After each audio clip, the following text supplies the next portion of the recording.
talk about this. We're going to set goals, set directions, and to know the abilities that a leader needs to be successful and to be a great leader. But before starting, I want me to introduce very fast because there's no time. But my name is Magda Gomas, as he said, and during a lot of years, I dedicate myself in law sector. In entrepreneurship schools, international affairs. But now, since more than 5 years, I've been coaching, doing workshops, and I'm doing sessions also in leadership and mindfulness. And that's my passion. It's my passion to be here in this workshop to help you to grow a little bit more, to be more aware of which kind of leader you are in your life, in your career, in your profession. So let's skip. This is me, a bit of the pictures that I publish in here because I'm passionate about many things: scuba diving, surf, yoga, meditation, and I'm a very passionate about traveling. I spent like more than 10 years living in more than 7 cities in the world, trying to find what I really wanted in life. So and leading myself, which is very important. So what we're going to do in this 45 minutes webinar, this is the content: introduction, definition for strategic coaching, and the vision, which is very important, skills needed, circle of concern, emotional management, proactive and reactive language, time management, a practice. If we have time, we'll do a small practice, and communication skills. And then an action plan. We'll end up with an action plan, SMART goals, problem solving, and to create this action plan, which you can start from now in order to achieve your goals or to be a better leader. It's going to be focused a little bit in the space sector. I don't know if some of you, you are already in the programs, but I will give you some examples as well. So what is a strategic coaching? I don't know if you're familiar with coaching, what it is, but strategic coaching helps you identify needs before they become problems. A coach, a leader who's coaching, actually, who's using tools as a coach, is not giving like orders to others. Instead, is giving questions. It's about empowering others. It's about respecting people's fundamental needs. And when you empower others, it gives you a lot of confidence and a lot of self-esteem to the team, and looks for new directions and discover new ways as well, because you empower your team, right? And sometimes it's not easy. A lot of leaders and managers, they use reactive time of management instead of acting, instead of being aware of the problems, being aware how is your team, what the needs are. And this is about strategic coaching, and we're going to see the skills, we're going to see how we can implement in our daily basis to our personal lives, but also very much in the professional. So being proactive means anticipating problems, so seeking new solutions and doing your best, right? So a leader using coaching doesn't push for his view. No, we'll have you to find a solution to empower you to be independent on this. And this helps a lot in a businesses, in a project, and that push you to achieve goals. This is a resume of a strategic coaching. Now we're going to see. So they ask questions instead of telling them what to do. A leader who's using these coaching tools, instead of saying to the team or to a person who's asking for a problem solving or a project, or is asking you advice, instead of you saying you should, you ought to, why don't you try this, or I would do this in your situation, that person will ask, what do you really want? Why is it important to you? How will you go about it? And when will you start? So this is empowering you. It's not giving you orders, and it's giving you this power and this independency to start your new action plan. And This is the difference. Sometimes people don't know, but a coach doesn't say to a coachee what they need to do or the advice, asking powerful questions. And this is the key. And in every situation in our businesses, it's very important the leader ask, because he will be more aware of how this person is, the problems, the empathy that has with this employee, and yeah, will increase the connection and will open to new solutions and to new objectives as well. Will open everything. That person will not be close, and will increase the confidence as well. So strategic coaching for me is very important. The vision, self-knowledge, and action plan, both of them. Vision, new ideas, inspiration, action, and finally transformation. It's about to reach the why of a project, the why we're here, which our purpose. If there is no purpose in a team, in a project, they will not be willing to achieve that. They will be not motivated enough.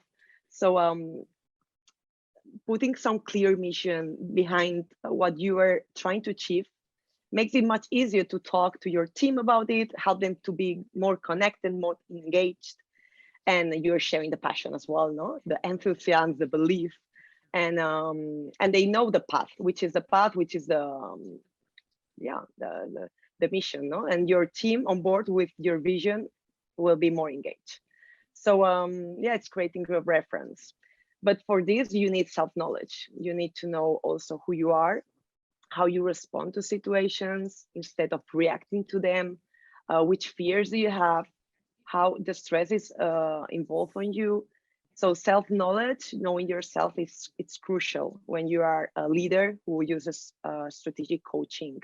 If you don't know yourself, you don't know how to react, how to respond, and you know your talents, your weaknesses, which tools do you need to improve, and then an action plan, right? To develop a strategy, problem solving strategy, and create a available plan. If there is no action plan answering to some questions, the goal and the project will not be achieved properly. And for this action plan is very important, the awareness of the problem, the awareness of all the details, and this is very crucial in every also coaching process. So this is a quote that I really love of Chris Hadfield. I never stop getting ready, just in case. I don't know if you know him, but this colonel spent decades training as an astronaut and has logged nearly 4,000 hours in space. So during this time, he broke into a space station with a Swiss Army knife, disposed of a live snake while piloting a plane, and was temporarily blind while clinging to the exterior of an orbiting spacecraft. So he was putting in so much pressure and so much very stressful scenarios. But the secret, the attitude he had to be success and to survive, and he learned from NASA, was prepare for the worst and enjoy every moment of it.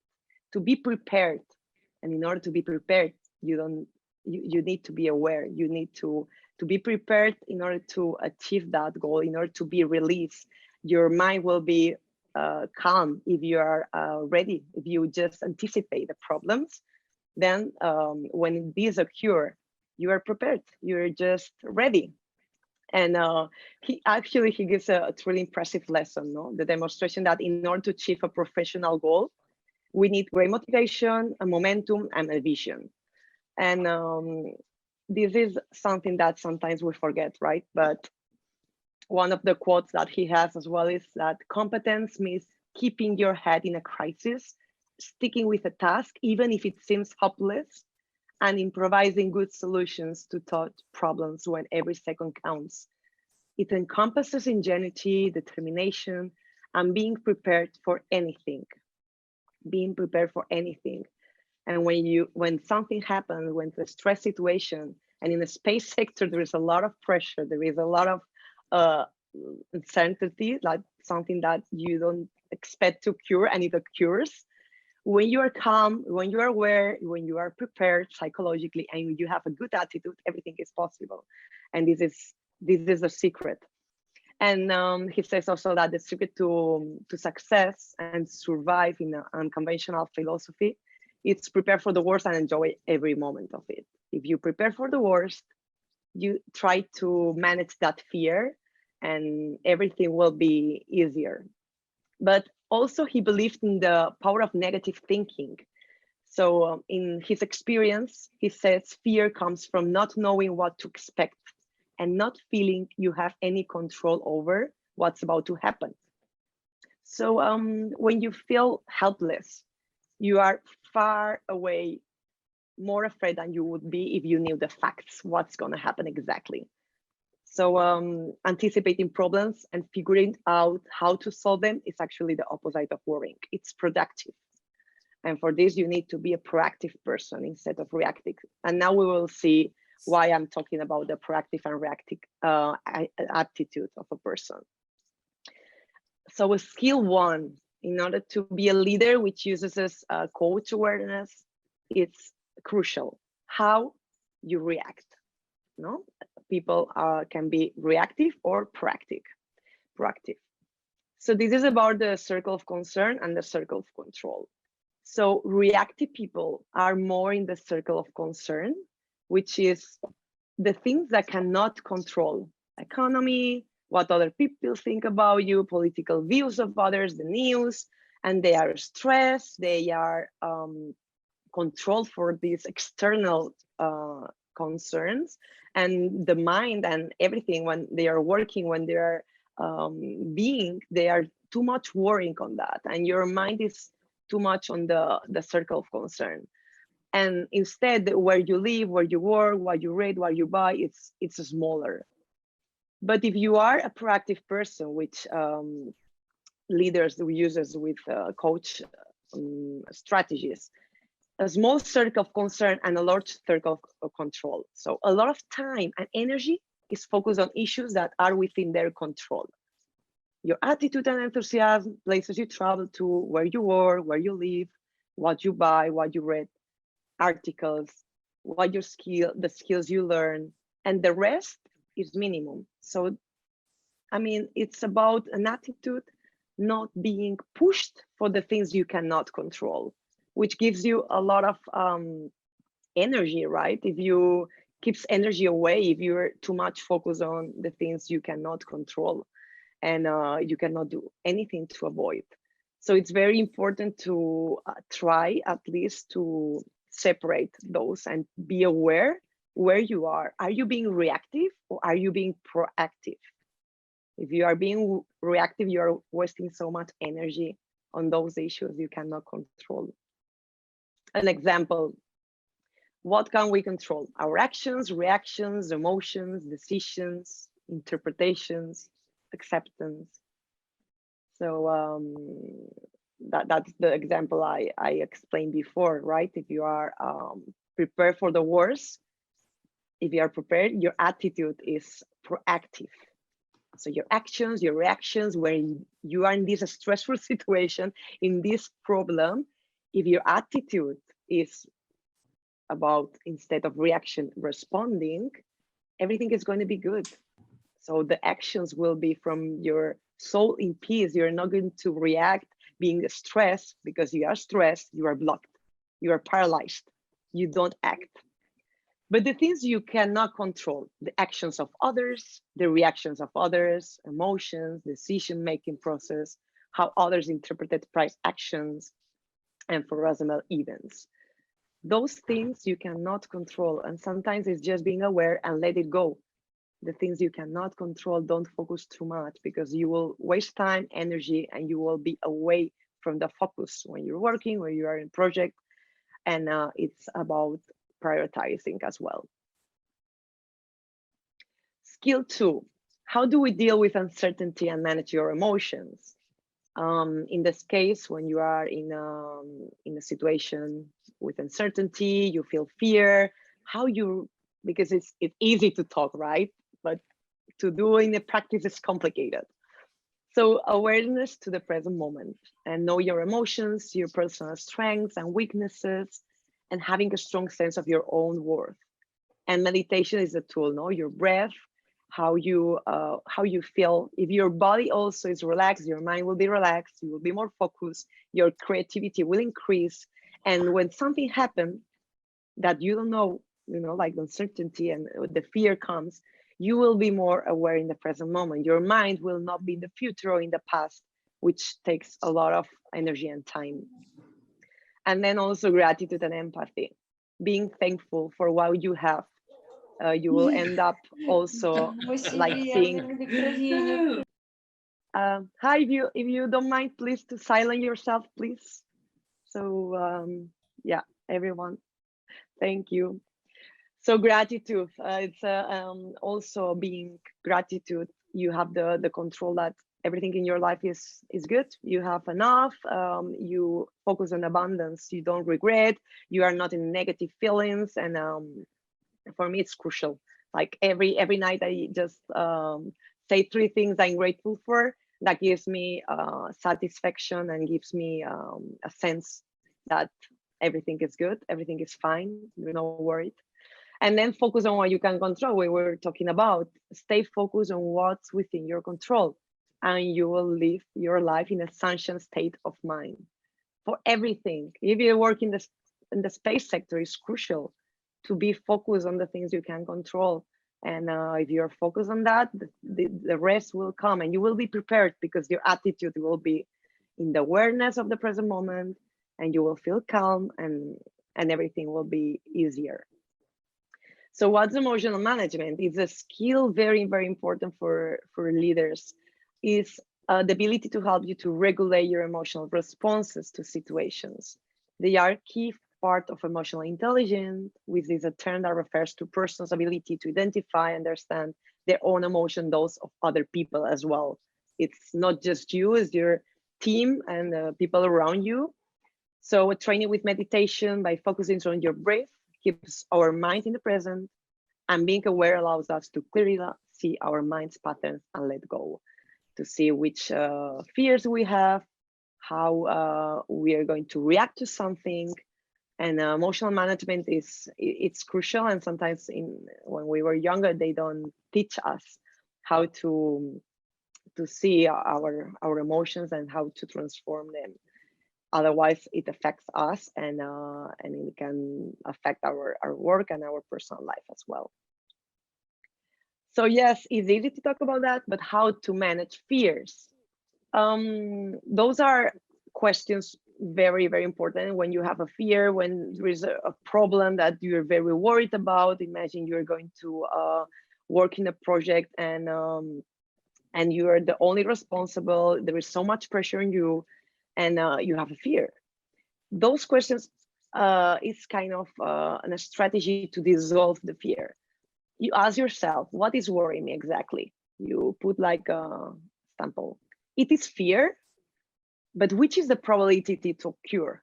Okay, 50%, 20, 10. Then you realize, okay, it was all in my mind. Actually, the report says we have like 60,000 thoughts a day, and 95 as negative, and fears and worries. So ask yourself, it's going to cure? Do you think it's probable? If it's okay, you can be prepared. But which is the worst thing that you like could happen? Which is the worst? You put in the worst. And then actually, when you put in the worst situation, your mind is going to be like at least be relaxed that, okay, I know the consequences, which is the worst thing. And then you write down all the options that you have and what you're going to do on this. And you see that that fear start disappearing a bit. But it's all about also small actions to manage those fears. Actually, when I was younger, I was very afraid when I was very in a high situation. So I did bungee jumping, skydiving. I tried at the beginning little things to avoid this fear, because I couldn't go out from a high building, for example, and I was very afraid. So if you take action, you gain confidence, you gain self-esteem and power, and then it's easier. So I always recommend when there is a fear, start with small actions and then start saying to yourself, what's the worst thing can happen? And if it happens, what you're going to do, which options do you have? And this is an example. When you write down all your fears and your emotions, it helps you to release, at least to take it out from the brain. Sometimes we're a lot into the brain and helps to release this negative thinking. And the language, skill number 3, proactive versus reactive language. Sometimes we are very low and we're saying to ourselves, like, there's nothing I can do. That's just the way I am. You know, I cannot change. It's impossible to change. That's made me so mad. I have to do this. I can't, I must. The way we talk and the way we talk to others as well, right? If you're a leader as well, you cannot say that just the way I am. I'm sorry, this is what everyone can change if they propose. So this reactive language doesn't help to achieve goals, doesn't help to manage your emotions, and gives you a very bad impression of yourself as well, no? And doesn't give you options. Okay, there's nothing I can do. It's the way I am, sorry. But the proactive, let's look at our alternatives. Okay, I can choose another approach. I have control over my own feelings. I will choose an appropriate response. Instead of I can't, I choose, okay, what I can do instead of this, you know, what I will try. And I must. Sometimes we put some objectives in life. Imagine now after Christmas time, no, I must lose weight. I'm so fat. I must go to the gym. No. Do you really want? I want to go to the gym. I want to lose weight. If we are in the must, we are in the victim. We're in the, I should do this. I must do this. And it's better to change that to I really want, I prefer. And just changing this way of talking, the way of how we talk to ourselves and the others changes a lot. And we are in a more powerful and empowerment situation and leading. We are leaders of our lives. We're not victims. If you have any question, please interrupt me. Okay, no problem. Skill number 4, time management. This is crucial. And I don't know if you know Stephen Covey. It's an author of the 7 Habits of the Influential People. I don't know. I will write it down. I don't know if you read about this, but it's the top person to talk about time management. And the leader needs time management for himself. It says here, the challenge is not to manage time, but to manage ourselves. It's about to manage how we manage our priorities, the important things, the urgent things, and I will show you a matrix, which perhaps you can do it at home or you can do it now in 5 minutes if you would like, which is this amazing matrix. You can do it daily, weekly, monthly. I really recommend to do it at the beginning of the week. And then you just just draw the important, urgent, important, not urgent, not important, urgent, you know, the 4 squares. And those things here, the urgent and important, short-term goals, respond to key clients, deadline-driven projects. Here we are in, we must do this. I mean, it's impossible not to escape. It's important, it's urgent, and there is a need to do it. So this matrix shows the differentiation between urgency and importancy. Actually, urgency are tasks and responsibilities requiring immediate action or attention. You cannot postpone them. But important, those with high significance or values to goals. And sometimes it's confusing. We think something is important because it's urgent, but perhaps it's not so important. And when you separate this, you establish your priorities in life, actually. So this is something that you really need to do, right? All the things that there are deadlines and emails that you need to answer. But this, not urgent and important, sometimes we postpone. And it's long-term goals, planning to prevent crisis, continuous improvement, professional development, coaching, mentoring, relationships. But if we don't focus on this, not urgent and important, we'll end up here. Imagine if you don't take care of your family or your husband, your wife, or your health, you will end up here in a hospital, breaking the relation. You will be in a catastrophe, right? I mean, you will be in a situation that really will be urgent and important. But if you treat yourself, you pay focus on the planning to prevent crisis, the things you can control, continuous improvement, and the things that are important in your life, even if it's not urgent. Could be visiting your family, doing sport, it's important, but it's not urgent, taking care of your health. And when we realize this, when we write it down, your agenda in a notebook, every week or every day, whatever, it increases the awareness, or when we want to be, where we want to be. And this is things that we really need to focus. But this, not important and urgent, usually are needless interruptions when you're in a meeting, not essential meetings, ringing phone, other people's minor issues, responding to low priority emails. And sometimes we put a lot of importance on this and urgency, and we need to figure out if it's here or here, right? Because if it's here, perhaps you can delegate. In this square, the things are here, is better to delegate or to put a planning and to put them here. Okay, I'm going to do this in 3 hours, or tomorrow I'm going to answer the phone later because now I'm focused. I don't know if you know the Pomodoro strategy, which is you work half an hour, you stop 5 minutes to relax, you work another half an hour, 5 minutes, half an hour, 5 minutes, 4 times. At least you're focused on this. You don't respond to mobile, you don't distract, you are focused on working. Of course, if there is an emergency, you answer, but you are focused on that during half an hour, then you relax 5 minutes. And so it's crucial to manage your time, and when you're focused on something, don't distract. And being aware where I am right now.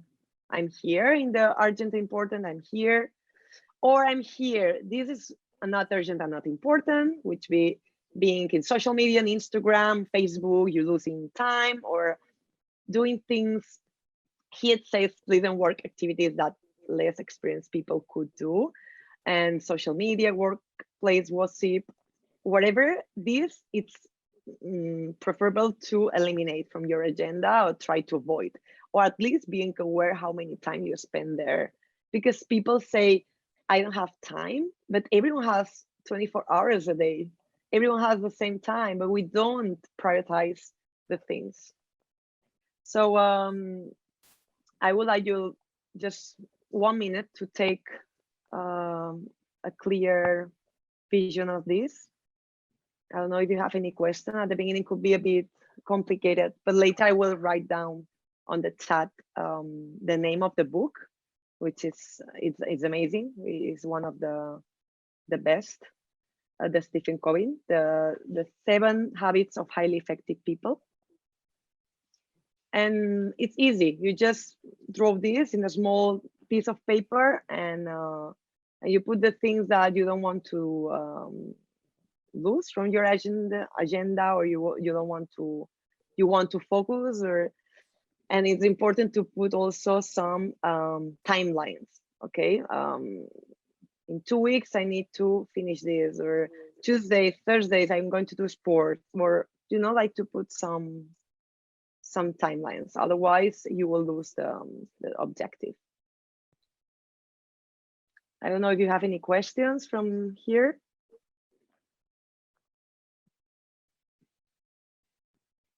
No, everything clear? Okay, I really encourage you to do this matrix. So let's skip so we don't lose time if you want. So skill number 5, assertive language and communication. say no. Sometimes it's complicated to be assertive and to say the things that we like or we don't like. So it's very important to be factual about what you don't like or want. And there is a technique which is called sandwich as well. And you say to a person, thank you. I appreciate that you proposed me this project, but now I can't do it. I'm sorry, but no. But let me think another person that can help on this, and we can do it together, or he can do it. But it's important to say no. No, I think I cannot. I will think about it. If you're sure that you don't have the time, you don't want to be involved in that project or in that invitation or whatever in life, it's better to say no very clear. And if you say no to others, you are saying yes to you. And you're saying yes, you'll be also focused on your priorities, as we were seeing before. And then using I messages. When you, as a leader, when you say to someone to do something, you say, I would like you to do this. No, I would like you to stop this. If you say I messages, that person will not receive the message as an attack or very aggressive or like very serious, right? You're like, I would like you to do this. It's more soft and it encourages the other person to do it. And sometimes we don't realize which is it's powerful, the I messages. And also the use of always, never.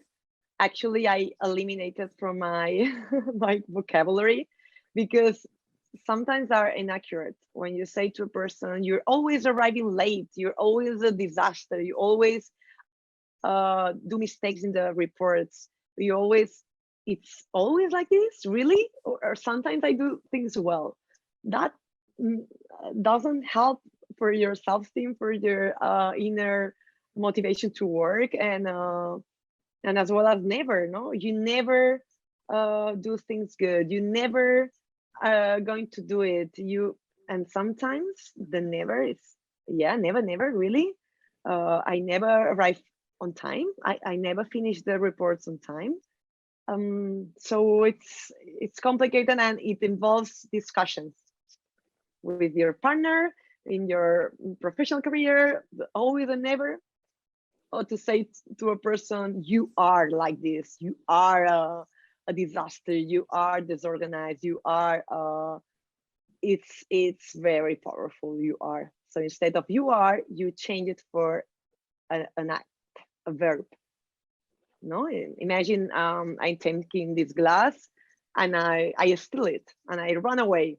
A person can say to me, you are a thief. I'm not a thief, I just, stole this. It's an action. You change it for an action instead of you are. And then the last list, behavior, results, and feelings.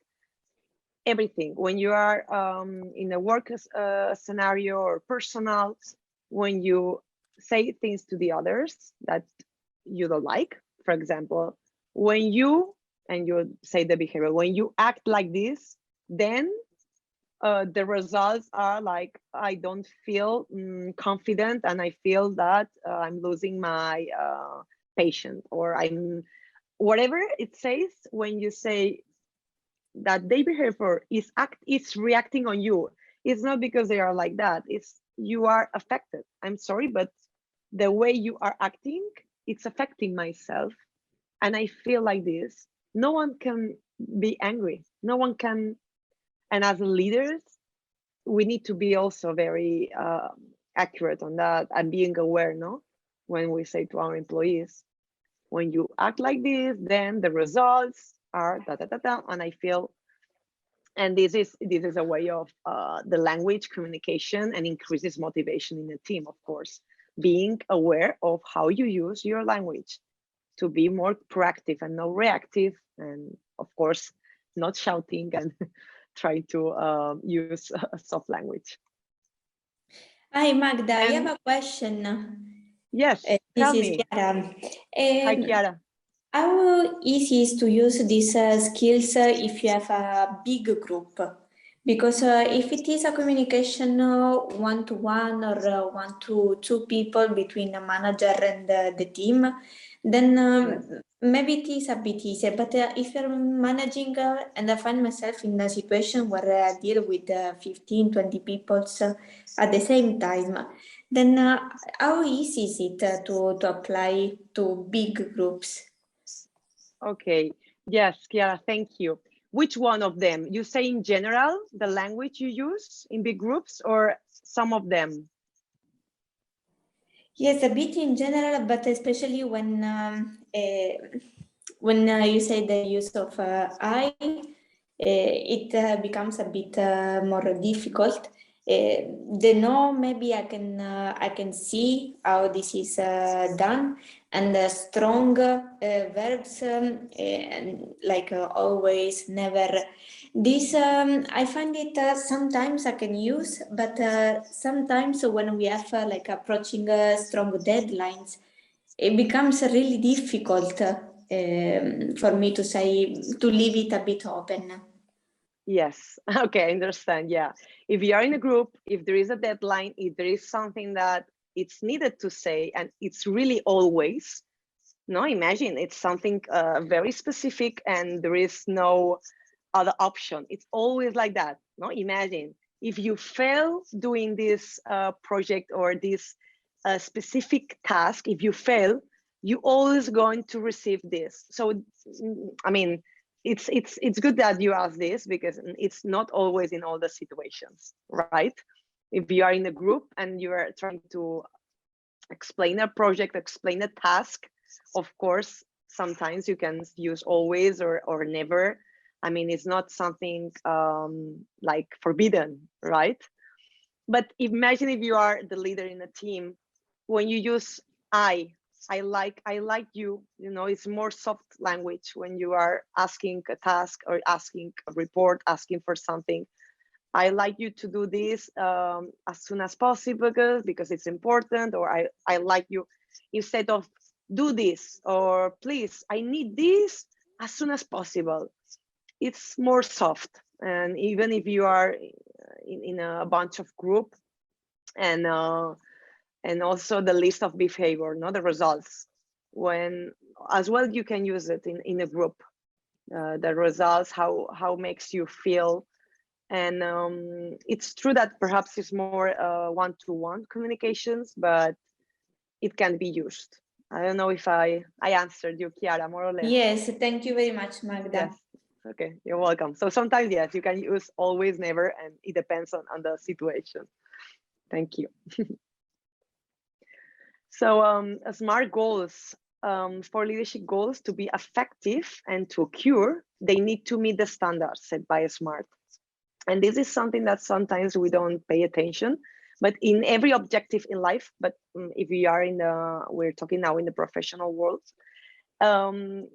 if they're aligned with the SMART, specific, measurable, achievable, relevant, timely, everyone in the team will be more connected to the objective. They will know exactly all the details, specific, no? What exactly, when, where, which is going to be involved, all the details, but also has to be measurable. How are we going to know that it's going to be successful? Which patterns, which terms, you know, like, to be measurable. If it's not, how are we going to do that? And how we know it's achievable, how we know it's possible. We need to measure the success step by step, and who is going to be involved as well.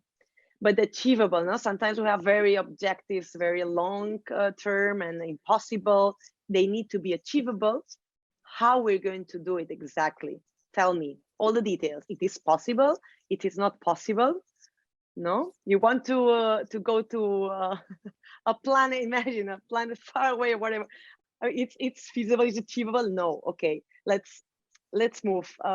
It's important, achievable and relevant. Of course, it's objective, it's relevant. There is a mission, there is a proper importance for you. It's crucial that objective will be more easy to occur if it's relevant for you and it's important. And timely, always when you have an objective, it's very important to put a time, a deadline. Okay, in April, I need this project to be done, and that person will be involved. It's going to be measurable with this task, it's achievable. So in detail, it's, if not, sometimes the objective will not be successful. And it's good to remember the SMART: specific, measurable, achievable, relevant, and timely. This is used for coaches, for leaders, for everyone. When you have an objective, to put it as SMART. And then the 6-step problem solving model. When in a team, they know which is the strategy for problem solving, everything is easier. And when the problem occurs, they know what to do. They know the process. So this is provides consistency, encourage collaborative teamwork, ideal for complex problems, as easy to repeat the steps, and is a process of continual improvement every time. But if you don't have in your company the 6-step problem solving, this is one strategy, could be others, but you need the problem solving model before it comes, to be proactive. I would say strategic coaching is about this, is about being proactive before the problem occurs. And when it occurs, which strategy will you have? So it's easy, but it's good that all the team knows about this, no, right? Define the problem, and you can do it as much as specific as possible. Determine the root cause of the problem, the root. What causes this problem? What happened exactly? What's the origin of this problem? Develop alternative solutions, not just 1, 2, 3, 4. You need a lot of solutions. You need, I mean, nothing is crazy. Just do it as much as better, right? And then getting all the team involved is super important. Select a solution. Select a solution, 1, 2, 3. The ones are needed, and then implement the solution. And of course, evaluate the outcome. But if you have this process of problem solving and the team knows what to do when something occurs, could be something which is which they expect, something that not, but it's crucial to have a solving problem model. So when you select the solution, what happened? As we were talking about, the strategic coaching is about asking questions. So first, you ask which solution is most feasible. And second, which solution is favored by those who will implement and use it? So feasibility is ascertained by deciding of a solution. If a solution can be implemented within an acceptable time frame, is cost effective, reliable, and realistic, will make resource usage more effective, and can adapt to conditions as they evolve. Sometimes solutions, if you ask to those questions, if you get all the team involved, it's much easier to be resolved. And this is a bit of resume. Of course, I will not be very deep on this, but I would like you to be aware that it's important to have a plan, and the solution, when it comes, it's going to be easier. An action plan. Always as a leaders, we ask those questions when we are in a role position with others. Ask ourselves, what I'm doing good as a leader, to be aware of which things I'm good. I mean, being realistic, and what do I need to improve? What it's needed and important for the group, important for me to be more effective, more as a leader, no? And how can I be more proactive as well, as we were talking, instead of reactive, being more proactive, anticipated to problems. Am I able to collaborate with others and accept new ideas? So as we said, a leader needs to empower others, accept new ideas. And this is amazing. When you empower others, they will get the mission into themselves, and everything is going to be much better, and everything will roll.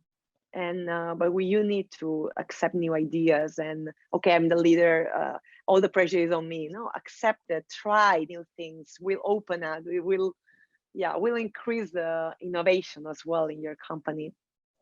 And what I'm going to do differently from now, I will let you from your home, if you are there, to ask you those questions, because, and to write it down. Just don't let it like this, just write it down and be aware of who you are and what you really want to do. And before finishing, which is almost time, I would like to do a little pool, if you don't mind. I will share it with you. Just a moment. I don't know if you know Menti. So before ending, which skill do you think is most important for leaders? If you go to menti.com right now in your phone, you put menti.com and you use this code, it will show the different options. You can choose one, and now will appear what you're answering to these questions. Which skill do you think is most important for leaders? Now we are ending this course. I would like you to collaborate on this. What do you think is the most important?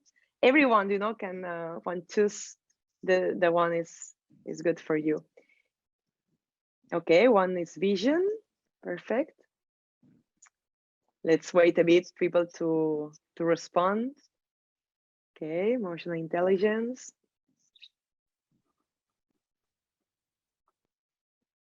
Patty.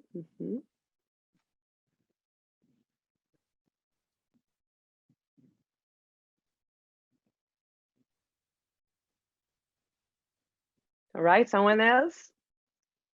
If you have any problem, let me know. menti.com and use this code, and this will appear.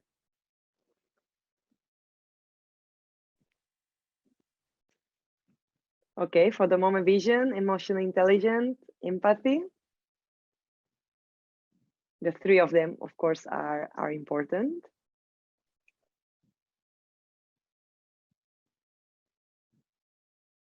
No one else? Let's wait a bit.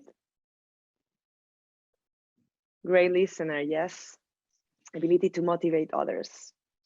Wow, I love it. Everyone put a different, because it was just one option, but that's it. Leaders, they need those skills. There is not just one important. They need a complete group of skills to be good leaders. It's not just ability to motivate others. If you have the ability to motivate others, but you don't have vision or empathy, or you don't listen, you motivate others, but you don't listen, you are not a leader. You need all of them. You need to be aware of who you are, which is your group, which is the person you have in front of you. You listen to them, 360 vision. And then this emotional intelligence, being aware of your feelings, your fears, and how the people react. So it's not just one, of course. If you just have great listener, but you have a vision, you don't have a vision or empathy or ability to motivate others, it's going to be a lack, right? So it's good to be aware of what you're good at, what you can improve on these abilities, and what you're going to do from now. So I want you to consider those action plan questions and ask yourself as a person and as a leader what you're good at.